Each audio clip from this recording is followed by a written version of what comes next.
اللہ نے تمہیں پیسے دیے ہیں, نئی گاڑی تم نے خریدی ہے, چھوٹے بچے کا جوتا کیوں باندھ دیا آگے تم نے؟ جوتا باندھنے سے اگر یہ ایکسیڈنٹ سے, حادثے سے گاڑی بچ سکتی ہوتی ہے تو پھر پاکستان کے جتنے پی آئی اے کے جہاز ہیں سب پر باندھ دینا چاہیے, سب پہ جوتے لٹکے ہوئے ہوں. عجیب تم نے فلسفہ تراشا. کسی نے جو ہے وہ کالی رنگ کی پٹی باندھ دی نیچے, اس سے اس کو نظر نہیں لگے گی. گھوڑے کے پاؤں کے نیچے جو کھری لگی ہوئی ہوتی ہے, کچھ لوگوں نے اپنے گھروں میں وہ باندھی ہوئی ہوتی ہے کہ اس سے ہمارے گھر کے اندر کوئی مصیبت نہیں آئے گی, کوئی تکلیف نہیں آئے گی. کسی نے ہنڈیا اپنے گھر کے اوپر الٹی رکھی ہوئی ہوتی ہے, یہ ہنڈیا بچا لے گی. اور میاں ہنڈیا کیا بچائے گی تجھے؟ اللہ کے قہر سے کچھ نہیں بچا سکتا. جب تمہارے اوپر کوئی مصیبت نازل ہونی ہے تو کچھ نہیں بچا سکتا. اگر بچنا چاہتے ہو تو پھر اللہ سے استغفار کرو, اللہ تعالیٰ کی تسبیح کرو, اللہ کی تحلیل کرو, میرے حضور پہ درود پڑھو, پھر دیکھنا کہ مصیبتیں ٹلتی ہیں یا نہیں ٹلتی. تو یہ خام خواہ کے رکیے, اور یہ عامل لوگ جو ہیں ان کا تو کام ہی یہی ہے. ان کا کام چلتا ہے لوگ ذوف الاعتقادی میں مبتلا رہے ہیں, اور یہ کہہ دیتے ہیں کہ آپ کے خاندان میں ایک منحوس عورت ہے, یہ اس کا کیا ہوا ہے, تو کوئی نہ کوئی منحوس تو پہلے ہی انہوں نے طے کر رکھی ہوتی ہے, فوراً ذہن وہاں جا کے لکھ ہو جاتا ہے. اس کا نون سے نام شروع ہوتا ہے, اس کا کاف سے نام شروع ہوتا ہے, اس کا جیم سے نام شروع ہوتا ہے, تو پورے خاندان میں کسی کا نام کاف, نون یا جیم سے تو شروع ہوتا ہی ہوگا, یا دوستوں میں, تو فوراً ذہن جو ہے ادھر منتقل ہو گیا. اب یہ بابا جی نے بتا دیا ہے, ہاں ہاں ہاں اس نے یہ بات کی تھی, کچھ باتیں یاد آنے لگی. اس کاف سے شروع ہونے والے نام کے ساتھ نفرت پیدا ہو گئی. اس بابے نے نفرت کا کاروبار کیا. اس نے تو 100 روپے 200 روپے لے لیے, لیکن دو انسانوں کے اندر نفرت ڈال دی. اس کا گریبان کل قیامت کے دن پکڑا جائے گا. ان ملنگوں کے پاس, ان ذوف الاعتقادی کو پھیلانے والوں کے پاس کبھی نہ جاؤ. تمہیں مصیبت پڑی ہے, تمہیں لگ رہا ہے کہ شاید میرے اوپر جادو ہے, تو پڑھو نا سورہ بقرہ, جادو جڑ سے اکھڑ جائے گا. 40 دن اپنے گھر میں سورہ بقرہ پڑھو, برکت ہوگی. کہتے ہیں مولوی صاحب 40 دن تو نہیں پڑھی جا سکتی, 2.5 پارے, ہمیں کوئی تعویذ ہی کرتے ہیں. ہم شارٹ کٹ چاہتے ہیں نا, روزانہ صبح 2.5 پارے سورہ بقرہ پڑھے, یہ تو ہم سے نہیں پڑھی جائے گی. تو آپ کوئی تعویذ ہی لکھتے ہیں. کاروبار میں برکت نہیں, میں کہتا ہوں پڑھو نا سورہ واقعہ, 3 رکوع ہیں, برکت ہوگی. ہم کہتے ہیں ہمیں تعویذ ملنا چاہیے, بس وہ ہم گلے میں رکھ دیں, بٹوے میں رکھ لیں, پرس میں رکھ لیں, اور ہمارا کام ہو جائے, ہمیں کچھ بھی نہ پڑھنا پڑے, ہمیں وضو تک نہ کرنا پڑے, نماز نہ پڑھنی پڑے, اور برکت ہو جائے. ایسے برکت تو نہیں آتی. اس لیے چھوڑو ان کی جان, آؤ قرآن مجید پہ آؤ, آؤ سجدوں پہ آؤ, آؤ دعاؤں پہ آؤ.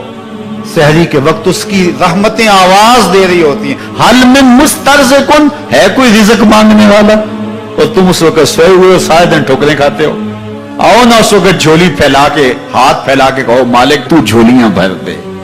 تو پھر دیکھنا, میرا بیٹا سالم مشرکین کی قید میں ہے اور میں فاقوں کی حالت میں ہوں. تو فرمایا آل محمد کے پاس ایک سیر جو ہیں, بس اس کے علاوہ ہمارے پاس بھی کھانے کے لیے دنیاوی اسباب نہیں ہیں. کہا صبر کرو اور اللہ سے ڈرو, اور لا حول ولا قوت الا باللہ کثرت کے ساتھ پڑھو. یہ ایسا وظیفہ ہے, ایک حدیث پاک میں آتا ہے کہ یہ 99 بیماریوں کا علاج ہے. اس میں سب سے کم درجے کی بیماری ہم اور غم ہے. یہ دکھوں کا مداوع ہے, مشکلات کا علاج ہے, اور یہ وظیفہ میرے حضور نے بتایا. حضرت ابو ذر غفاری رضی اللہ تعالیٰ عنہ کو حضور نے 5 چیزیں بتائی تھی. ان میں سے 5ویں چیز یہ تھی کہ ابو ذر کثرت کے ساتھ لا حول ولا قوت الا باللہ پڑھا کرو. فرمایا عرش الہی کے نیچے ایک خاص خزانہ ہے, یہ وظیفہ وہاں سے آیا ہے. یہ زندگی میں معمول بنا لو, جب پھنس جاؤ, مشکلات میں آ جاؤ, تو لا حول ولا قوت الا باللہ پڑھو, اللہ راستے کھولے گا. تو حضور نے 3 چیزیں فرمائی, اللہ سے ڈرو, صبر کرو, اور کثرت کے ساتھ لا حول ولا قوت الا باللہ پڑھو.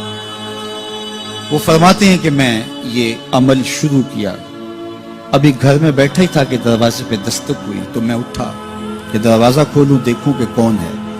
تو دروازہ کھولا, دیکھا میرا بیٹا کھڑا ہے, اور اس کے پیچھے 100 اونٹ کھڑے ہیں. تو میں نے کہا کہ تم اور یہ اونٹ؟ کہا مجھے موقع لگ گیا, میں ان کی قید سے بھاگ آیا. وَيَرْزُقْهُ مِنْ حَيْثُ لَا يَحْتَسِبُ، وہ تمہیں وہاں سے رزق دے گا جہاں سے تمہیں گمان بھی نہیں۔ اس کے ہو کے تو دیکھو، اللہ اکبر، اللہ کے ہو جاؤ تو پھر وہ تمہاری ضرورتوں کا کفیل ہو جائے۔ فرمایا حضرت عبداللہ ابن مسعود رضی اللہ تعالیٰ عنہ نے کہ کسی شخص کو فقر و فاقہ آ جائے تو وہ لوگوں کو بتائے کہ میں آج کل بڑے مشکل حالات میں ہوں، ہر وقت لوگوں کو بتاتا رہے تو اس کی مشکل بڑھے گی، اس کی مشکلیں آسان نہیں ہوں گی اس طرح۔ اور اگر وہ اپنی اس مشکل کو کسی سے شیئر نہ کرے بلکہ مصلی بچھا کے اپنے رب سے کہے کہ مالک فقر و فاقہ آ گیا ہے اور اس کا علاج تیرے پاس ہے، اس مرض کا مداوع تیرے پاس ہے۔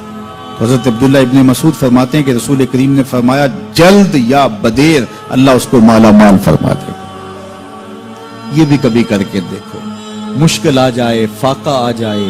اور قرآن مجید کا دل سورہ یاسین ہے، جس نے ایک مرتبہ سورہ یاسین کی تلاوت کی اللہ 10 مرتبہ قرآن پڑھنے کا ثواب عطا کرے۔ اور کتنا بڑا اجر ہے، آپ ایک سال میں بھی شاید 10 قرآن مجید نہ ختم کر سکے اور سورہ یاسین پڑھیں تو 10 مرتبہ قرآن مجید پڑھنے کا ثواب نصیب ہوگا۔ تو اپنی صبح کا آغاز سورہ یاسین سے کیا کریں، نماز فجر کے بعد اشراق تک سورہ یاسین پڑھ لیا کریں۔ سورہ یاسین اگر آپ پڑھ کے اپنے دن کا آغاز کرتے ہیں، آپ کا سارا دن خیر سے گزرے گا۔ اس دن اگر کاروبار کریں گے تو برکت ہوگی، اس دن بہت ساری بیماریوں سے، آفات و بلیات ارضیہ و سماویہ سے بچے رہیں گے، لوگوں کے شر سے، حادثات سے محفوظ رہیں گے۔ میرے حضور نے ارشاد فرمایا قرآن مجید میں ایک سورت ہے جس کی 30 آیات ہیں، اگر کوئی شخص اس کی تلاوت کرتا ہے تو وہ سورت پڑھنے والے کی شفاعت کرتی ہے، اور اتنی بار شفاعت کرتی ہے کہ اس کو بخشوا کے چھوڑتی ہے۔ وہ سورت کون سی ہے؟ وَهِيَ تَبَارَكَ الَّذِي بِيَدِهِ الْمُلْكُ، یہ سورۃ الملک ہے، 30 آیتیں ہیں۔ جو شخص اس کی تلاوت کرے یہ اتنی بار سفارش اللہ کی بارگاہ میں کرتی ہے کہ اپنے پڑھنے والے کو بخشوا کے چھوڑتی ہے۔ تو اپنے دن کا آغاز سورہ یاسین سے کریں اور اپنی شب کا آغاز سورہ ملک سے کریں۔ سونے سے پہلے سورہ ملک کی تلاوت ضرور کر لیں، تو انشاءاللہ اس سے رات برکت سے گزرے گی۔ جس نے ایک دن میں 100 مرتبہ سبحان اللہ و بحمدہ پڑھا، کتنی مرتبہ؟ 100 مرتبہ کیا پڑھا؟ سبحان اللہ و بحمدہ، فرمایا کہ اس کے گناہ سمندر کی جھاگ کے برابر بھی ہوں تو اللہ معاف فرما دے گا۔ تو یہ اپنے وظائف میں شامل کر لیجئے، سبحان اللہ و بحمدہ۔ اور حدیث بخاری ہے کہ 2 کلمے ایسے ہیں جو اللہ کو محبوب ہیں اور زبان پر مشکل نہیں، زبان پر بڑے آسان ہیں، اور جب میزان پہ رکھے جائیں گے تو پلڑے کو جھکا دیں گے، بڑے بھاری ہیں میزان پہ۔ وہ 2 کلمے یہی ہیں، سبحان اللہ و بحمدہ، سبحان اللہ العظیم۔ تو اگر اس کو 100 مرتبہ روزانہ پڑھے تو سمندر کی جھاگ کے برابر بھی گناہ ہو تو اللہ معاف فرما دیتا ہے۔ اللہ فرماتا ہے ما یفعل اللہ بعذابکم، وہ تمہیں عذاب دے کے کیا کرے گا؟ ذرا لہجہ دیکھیے، ذرا انداز، ما یفعل اللہ بعذابکم، وہ تمہیں عذاب دے کے کیا کرے گا؟ تم اس کی مخلوق ہو، اپنے دستے قدرت سے اس نے تمہیں بنایا ہے، تو وہ تمہیں عذاب دے کے کیا کرے گا؟ اس کی ضرورت نہیں ہے کہ تمہیں عذاب دے، نہ اس کی چاہت ہے کہ تمہیں عذاب دے، کوئی خود چھلانگے لگائے تو اس کی مرضی۔ فرمایا کہ ما یفعل اللہ بعذابکم، وہ تمہیں عذاب دے کے کیا کرے گا؟ ان شکرتم وآمنتم، اگر تم شکر ادا کرو اور ایمان لاؤ تو وہ تو قدردان ہے جو کوئی اس کا شکر کرتا ہے اور جو اس پر ایمان لاتا ہے۔ تو اللہ اس کے لیے عذاب نہیں رکھا، اس کے لیے رحمتیں رکھی ہوئی ہیں۔ تمہیں دستے قدرت سے بنایا ہے اور وہ تمہیں خوش دیکھنا چاہتا ہے، تمہیں خوشحال دیکھنا چاہتا ہے، تمہیں سرشار دیکھنا چاہتا ہے، تمہیں نہال دیکھنا چاہتا ہے، تمہاری زندگی کو خوشگوار دیکھنا چاہتا ہے۔ تم نے اپنے آپ کو خود اپنے اعمال کی وجہ سے مصیبتوں میں ڈالا ہے، تو کہا شکر کرنے کی عادت ڈال لو، دیکھنا پھر اللہ تعالیٰ جل شانہ کی رحمتیں تمہارے اوپر کس طرح اترتی ہیں، اس کی نوازشیں تمہارے اوپر کیسے برستی ہیں۔ توکل اگر ہم سیکھ جائیں تو توکل ایک ایسی دولت ہے کہ جو خوشحال زندگی کی ضمانت بنتی۔ جب ہم اللہ پر توکل نہیں کرتے اور ہم سمجھتے ہیں یہ سب کچھ ہماری محنت کا نتیجہ ہی ہوگا، اور نتیجہ جب نہیں آتا تو پھر ہم بے چین مضطرب ہو جاتے ہیں، اور جب ہم اس پہ توکل کر لیں تو پھر ہمارا صرف اتنا ہی کام ہے کہ میاں ہم یہ کام کر رہے ہیں، بس یہ حکم، ہم بیج بو رہے ہیں، بس یہ حکم ہے اور بو رہے ہیں، باقی اس پہ بھروسہ ہے، یہ کام اس کا ہے کہ اس نے اس کو اگانا ہے، اس کے اوپر پھل لگانے ہیں۔ تو جب اس پہ توکل ہو جائے تو بندہ سوکھا رہتا ہے، ورنہ بندہ مشکل میں مبتلا ہو جاتا ہے۔ بسا اوقات ایسا ہوتا ہے کہ بندہ ایک منصوبہ تیار کرتا ہے، اس کا عملی نتیجہ اس کو سامنے نظر آ رہا ہوتا ہے، لیکن نتیجہ بالکل الٹ جاتا ہے۔ سید علی المرتضیٰ فرماتے ہیں میں نے اپنے ارادوں کی شکست سے ہی اپنے رب کو پہچانا ہے، کہ میں ایک منصوبہ تراشتا ہوں کہ یہ اور یوں ہوگا اور وہ ہونا چاہیے، لیکن نتیجہ وہ نہیں آتا، تو کوئی طاقت ہے اس کا جو نتیجہ بدل دیتی ہے۔ تو بندہ اس طاقت پہ یقین کرتے، اس پہ توکل کر کے جو ہے وہ اس پہ بھروسہ کر لے تو زندگی سوکھی ہو جاتی ہے۔ مغرب میں جو اللہ پر یقین نہیں رکھتے وہ خودکشی کر لیتے ہیں کہ یہ کیوں ہو گیا، ایسا نہیں ہونا چاہیے تھا، لیکن ہم خودکشی اس لیے نہیں کرتے، ہم کہتے ہیں میرا رب جس طرح چاہے اس طرح ہی ہوتا ہے، جو اس نے طے کیا ہوا ہے وہ کر کے رہتا ہے، اس لیے تم اس پہ توکل کر لو اور اس پہ بھروسہ کرو۔ حضور علیہ الصلوۃ والسلام نے فرمایا لو انکم توکلون علی اللہ حق توکلہ، اللہ پر توکل کرنے کا جو حق ہے اگر تم وہ ادا کر دے تو فرمایا اللہ تمہیں ایسے رزق عطا کرے جیسے پرندوں کو عطا کرتا ہے۔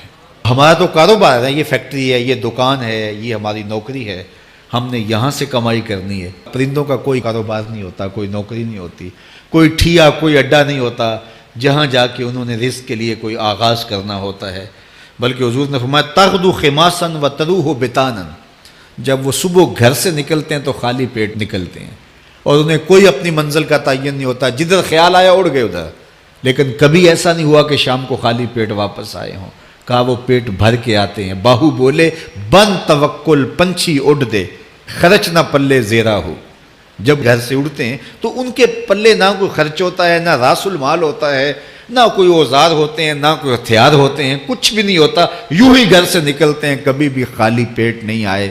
فرمایا اگر اللہ پہ پرندے توکل کر لیں تو اللہ اسے بھی عطا کرتا ہے، تم توکل کرو گے تو تمہیں عطا نہیں کرے گا۔